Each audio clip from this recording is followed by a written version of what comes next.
up, guys? Welcome to That Freaking Geek.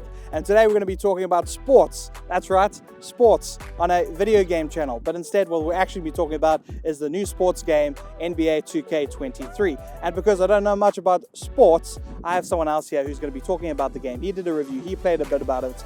And today we're going to basically be interviewing him to see if, because yeah, he knows more about sports than I do. So let's go right into it. So NBA 2K23. Aaron, how you doing?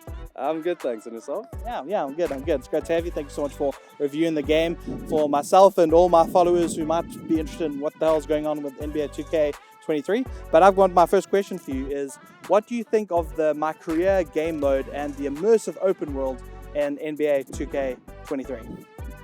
So My Career is probably one of my favorite game modes on 2K, and I was really looking forward to 2K23's one, just because of the stuff that I've heard about it. And I can honestly say that it's probably one of my favorite My Careers yet. Firstly, the biggest thing is obviously the open world play, which I think it blew my mind, the fact that you get to walk around this big city, actually walk to the meetings, walk to the arenas to play the game. Like, it just added an element of really feeling like it was a career mode thing, not just a what game's next kind of vibe, which I thought was really cool.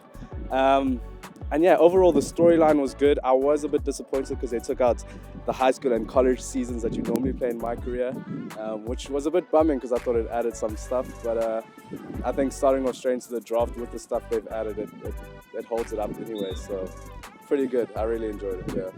Very, very cool. When a sports game has a story, I always get confused because I'm like, isn't the story, I don't know, just the story's been told.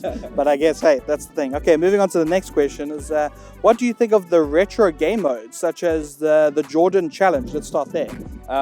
So the Jordan Challenge was probably one of the most hyped features that I was hearing about.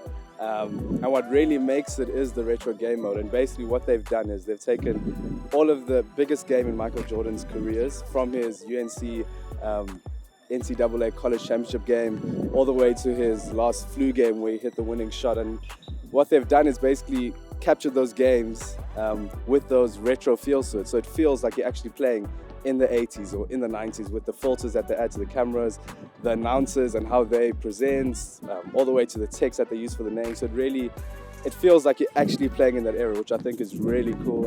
It's very nostalgic. And I think anything that has to do with Michael Jordan just gives you goosebumps. You know, playing his biggest career games was awesome, very fun. That's very, very cool. And then moving on to the My Era game mode. Yeah, so My Era was also mainly cool because of the retro game features. But what is very cool about this is that basically there's 4 eras. So there's the Magic and Bird era, the Jordan era, the Kobe era, and the modern era. And basically you get to go play seasons within those eras. So if you wanted to go all the way back to the Jordan era again, you can go play as the Bulls, the Houston Rockets, all from that time period with those uniforms, with those retro game filters. You could play in the Kobe era, so the early 2000s. It's just a really cool way to go back in time and enjoy the past in a game that's coming out this year with all those features. Was very cool. That's really awesome. From the looks of it, it's not just Assassin's Creed is playing with history. Looks like NBA is also playing with history, except in Assassin's Creed you could assassinate someone. Imagine if you could assassinate like Michael Jordan. No, okay, I'm going to stop right now. Let's just go to the next one. Okay, what changes did you notice or experience compared to the previous games? So I think the obvious change is obviously the graphics are a huge upgrade, especially on a 4K TV on a next-gen console. Oh my goodness, absolutely blew me away. A lot of small things that I really loved was the celebrations, from Steph's night celebration to Damian Lillard's goodbye celebration. Like, it was just all really cool. One of the bad things that I noticed was though, with My Career, I felt like it was a lot harder to earn VC in order to upgrade your player and to buy cool clothes and stuff. And I thought that was just me, maybe just playing a bad game. But I actually did some research, and a lot of other guys feel that same way. So I'm not too sure why they've done it. I'm probably assume it's just so that they could get more money from people actually buying VC.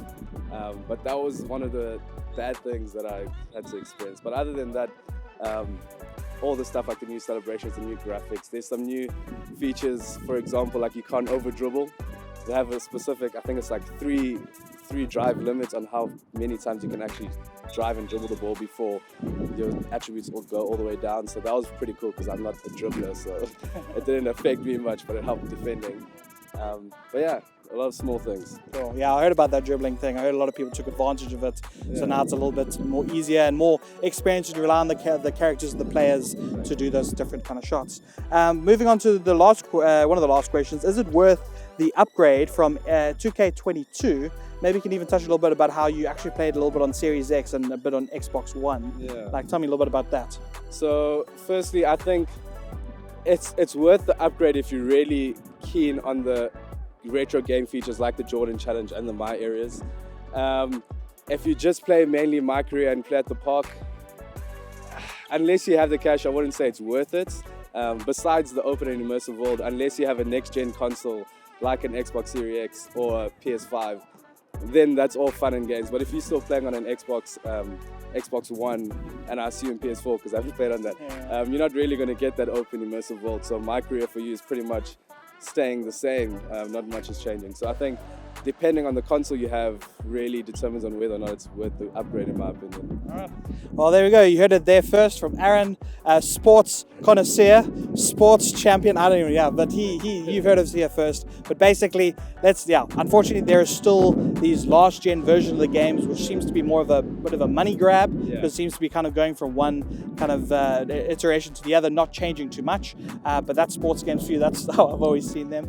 But before we end off, Aaron, what do you say to Mike, your competitor? He seems to have beat you. What do you say to him? How do you feel? Are you gonna try and go up against Mike again? Mike just caught me on my off night.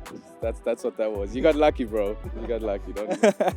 Anyway, thanks so much, guys. Thank you, Aaron. It's been such a pleasure, guys. Thank you so much. Hope you are. If you're not following, you should follow. If you're not subscribed, subscribe. Thanks so much for watching. We'll see you on the next one. Cheers.